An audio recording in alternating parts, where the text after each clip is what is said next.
नमस्कार. आपण जेव्हा भेटवस्तू किंवा गिफ्ट हा शब्द ऐकतो, तेव्हा काय आठवतं? वाढदिवस, सण समारंभ, बरोबर? पण तुम्हाला माहिती आहे का? कायद्याच्या दुनियेत भेटवस्तू देणं ही एक खूप मोठी आणि औपचारिक कायदेशीर प्रक्रिया आहे. त्याचे स्वतःचे असे काही खास नियम आहेत. हे फक्त एखादी वस्तू उचलून देण्यापुरतं मर्यादित नाहीये. तर आजच्या या विश्लेषणात आपण याच 5 महत्त्वाच्या मुद्द्यांवरून एक फेरफटका मारणार आहोत, जेणेकरून हिंदू कायद्यानुसार भेटवस्तू देण्याची ही संपूर्ण प्रक्रिया आपल्याला अगदी स्पष्टपणे समजेल. ठीक आहे, चला तर मग सुरुवात करूया अगदी मुळापासून. कायद्याच्या पुस्तकात भेटवस्तू या शब्दाचा नेमका अर्थ काय दिला आहे हे आधी समजून घेऊया. आता ही जी व्याख्या आहे ना, ती थेट कायद्यातून घेतलेली आहे. आणि यातले 2 शब्द खूप महत्वाचे आहेत. एक म्हणजे स्वेच्छेने आणि दुसरा कोणताही मोबदला न घेता. याचा सरळ सरळ अर्थ असा की भेटवस्तू देताना कोणताही दबाव नसावा किंवा पैशांची देवाणघेवाण झालेली नसावी. हे अजून सोप्या भाषेत सांगायचं झालं तर जी व्यक्ती देते तिला दाता म्हणतात आणि जी स्वीकारते तिला प्रतिग्रही. पण सगळ्यात महत्वाचा नियम हा आहे की जर मालमत्तेच्या बदल्यात अगदी 1 रुपया जरी घेतला तर कायदा त्याला भेटवस्तू मानत नाही. तो थेट एक व्यवहार म्हणजे एक सेल किंवा ट्रान्झॅक्शन ठरतो. चला, आता पुढे जाऊया. कोणतीही भेट कायदेशीररित्या वैध म्हणजे व्हॅलिड ठरण्यासाठी 4 गोष्टींची पूर्तता होणं बंधनकारक आहे. याला आपण भेटवस्तूचे 4 स्तंभच म्हणू शकतो. हे 4 घटक अगदी सरळ आहेत. एक देणारा हवा, एक घेणारा हवा, देण्यासारखी एखादी मालमत्ता हवी आणि सगळ्यात महत्त्वाचं म्हणजे त्या मालमत्तेचा स्वीकार व्हायला हवा.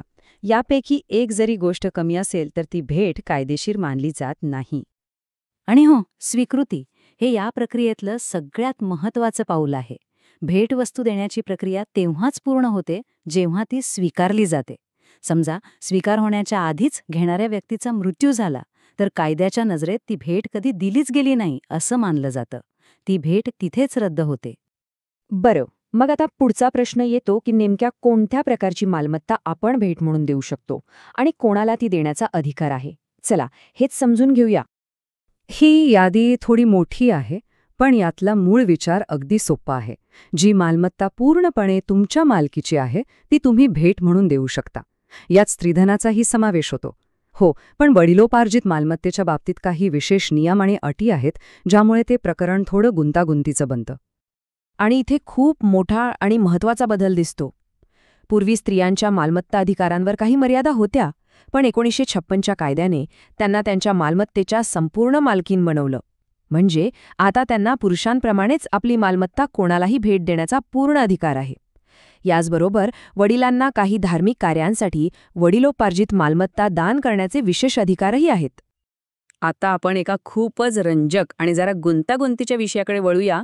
जी व्यक्ती अजून जन्मालाच आलेली नाही तिला भेटवस्तू देता येते का?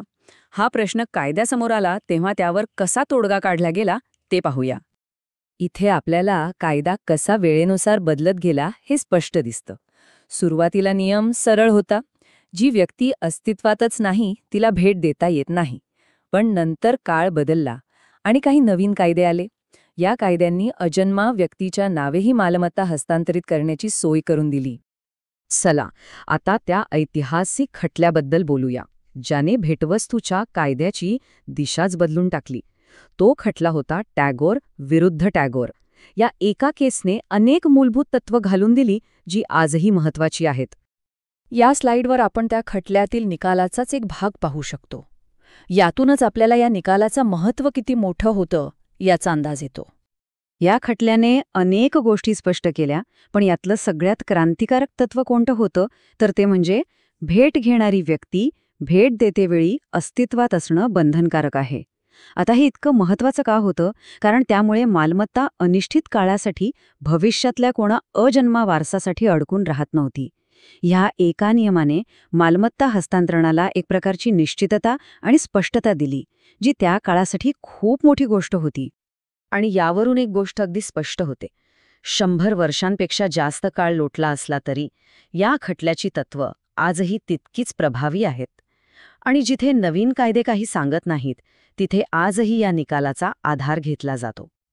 आणि आता जाता जाता एक विचार करण्यासारखा प्रश्न. हे कायदे जेव्हा बनले तेव्हा मालमत्ता म्हणजे काय होतं? जमीन, घर, सोनं. पण आजचं जग खूप वेगळं आहे. आज आपल्याकडे डिजिटल करन्सी आहे, NFTs आहेत, बौद्धिक मालमत्ता आहे. मग या आधुनिक मालमत्तांना अस्तित्वात असणं यासारख्या जुन्या संकल्पना कशा लागू होणार? हा एक विचार करण्यासारखा प्रश्न आहे, नाही का?